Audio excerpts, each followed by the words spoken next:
chain slamming, spell spamming, freedom granting, mighty magical uprising. Thank you for joining me on this video, folks, as we take a look at the brand new action RPG built by Moonlighter developers Digital Sun and published by none other than the colossal Riot Games. It's based on the lore belonging to League of Legends, which is of course everyone's go-to game for kicking back, chilling out, and experiencing super positive interactions with other mature gamers from around the world. Let's jump into it, folks. This one is called The Mageseeker, a League of Legends story.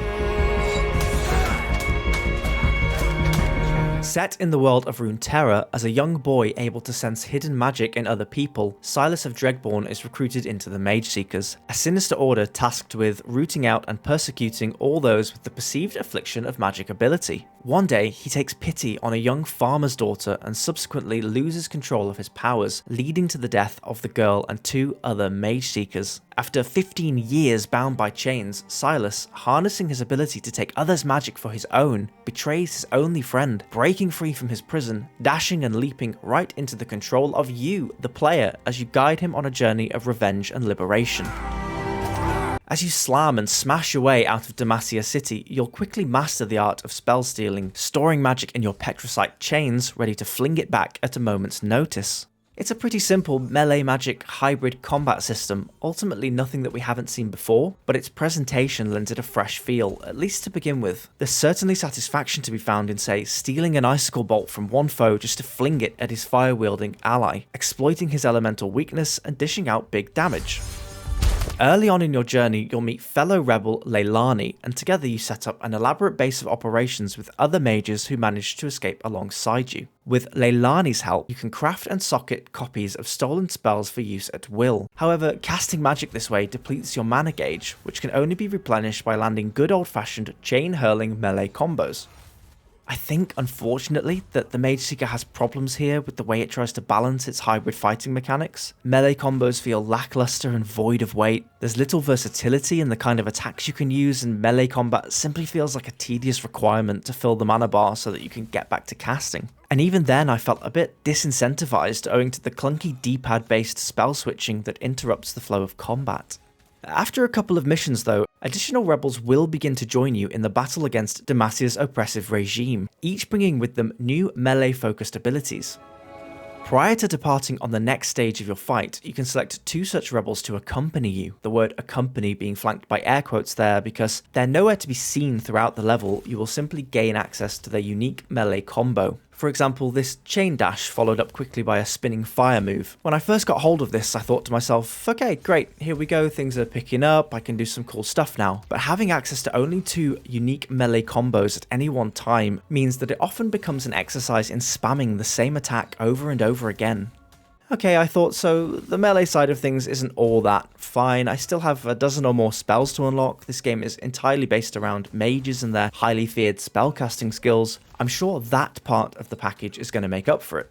Unfortunately, this just wasn't the case, for me at least. Almost all of the spells are either a basic projectile or just some kind of elemental puddle that you simply drop on the floor and carry on about your business.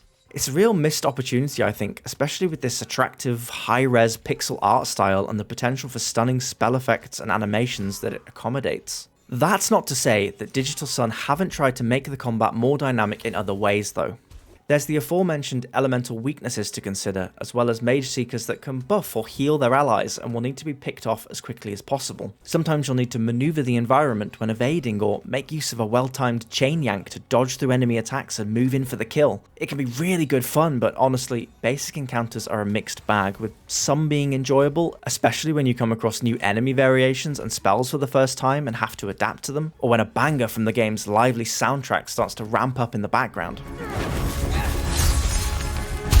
But for me personally, the variation on offer is simply too limited to prevent tedium setting in, especially when coupled with some of the game's other weaknesses, which we'll come to shortly. Where the Mageseeker really does shine, I'm pleased to tell you, is its boss encounters.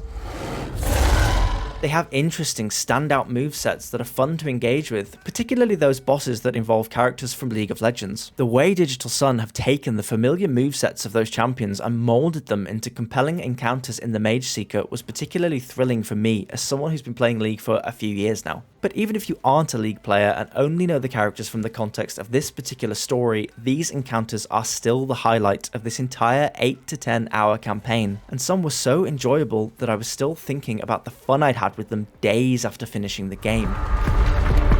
It's just such a shame then that so much of the surrounding content falls into monotony.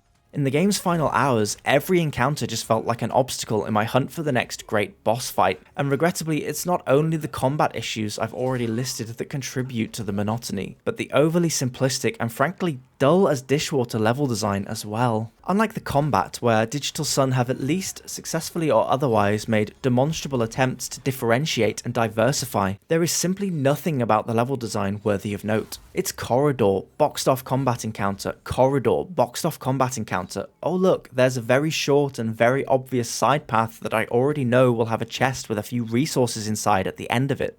The game tries to throw in a couple of new methods of moving through the levels as it goes on, but none of it worthwhile. It's all pretty brainless and lazy, littered with reused locations and assets. Side missions are most guilty of this, which are literally the same thing copied and pasted ad nauseum, and despite trying to add something fresh to the formula by way of light, roguelike elements, they're so watered down that they may as well not be present. And these detours are only really worth taking, if at all, for a small amount of extra Runeterra lore.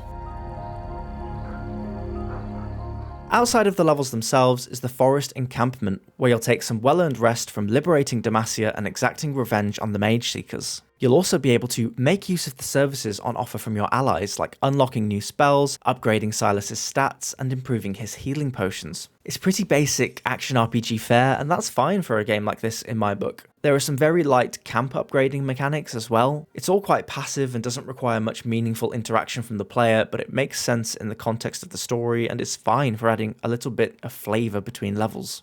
This is also the place to simply check in with your companions, unpack the story as it unfolds, and plot your next move. If you listened to the start of this review and felt invested, wanted to know more about the plight of Silas and the Demacian people, then you're just as compelled by the Mageseeker's story setup as I was. You're probably bursting to know whether this all amounts to a journey worth embarking on or not, so let's chat narrative. The opening cinematic makes some unspoken promises. A child in chains, a nation oppressed and manipulated, a group of human beings sought out and persecuted for traits they cannot change. In its opening moments, the Mageseeker pledges to tackle some truly lofty themes, and that alone pulls you in, to say nothing of the intriguing world and characters at the centre of it all. I watched Arcane on Netflix back in 2021. That show proved that even beautiful animated art styles could confront profound existential plot ideas, and I really felt like I was in for a good ride here. Imagine my trepidation then when, before even reaching the end of the tutorial level, I was handed a great big red flag in the form of the flattest, most lifeless dialogue I've come up against in a video game in recent memory. Then Silas arrives at his base for the first time, a lifetime of hatred and loathing bubbling up through his entire being, the regret of having betrayed his one and only faithful companion still raw, and with a flippant, dumb grin on his face, starts saying stuff like, "I'll knock my chains against his head." The vibe is a bit less... I will find you, and I will kill you. And a little bit more Groovy, baby. And it feels jarring after the promises we've just been made. What feels like it should be a great foundation for a layered character arc, despite one or two rare moments of tenderness or solemnity, far too quickly descends into two-dimensional goofiness. The Mageseeker does begin to find some footing in its final hours. There came a point where momentum gathered, my ears pricked up, the characters began to behave like actual people, and I was finding myself reinvested in both their fates and that of their homeland. It's like the writers knew exactly where they wanted to end up, but after leaping from Riot's starting block, stumbled and meandered around for most of the game, trying to figure out how to get there, before just suddenly and serendipitously arriving. This stretch of gameplay is home to the Mageseeker's best boss encounters as well, so it really felt like the pieces of the puzzle were finally falling into place. However, instead of being a triumphant redemption of the mediocrity leading up to it, or perhaps even powerful impetus for a sequel, both the game and story eventually stall again, like a firework that takes far too long to launch, has an explosion not quite colourful enough to make up for it, then fizzles out and comes back down with a disappointing plonk. Now look, the Mageseeker is not a bad game in spite of the faults I've picked out in this review. I'm not going to tell you that you shouldn't play it, but I can't in all good faith tell you that you should play it either. When I pick up a game like the Mageseeker, I expect that it's going to be a short experience, and that's absolutely fine. Some of the most profound gaming experiences I've had have been with sub 10-hour games. The best thing about these short experiences though, is that the developers can go thick and fast, they can deliver engaging new mechanics quickly, and they don't have to pad out the experience into a dense 40-hour package. But such massive inconsistency through such a short runtime is exactly why the Mageseeker sticks out as being a particularly insipid installment in the Runeterra canon. Despite stretches where the game really soars, Silas is simply carrying too much dead weight on the end of those chains for the Mageseeker to truly take off. That's all from me today, folks. Thank you so much for sticking with me until the end. If you enjoyed this video and want to see more, please do consider subscribing. It's a very warm and cuddly feeling every time I wake up to find a new subscriber on the channel. Please don't hesitate to drop a comment too and let me know whether or not you're tempted to check out the Mageseeker: A League of Legends story. See you next time!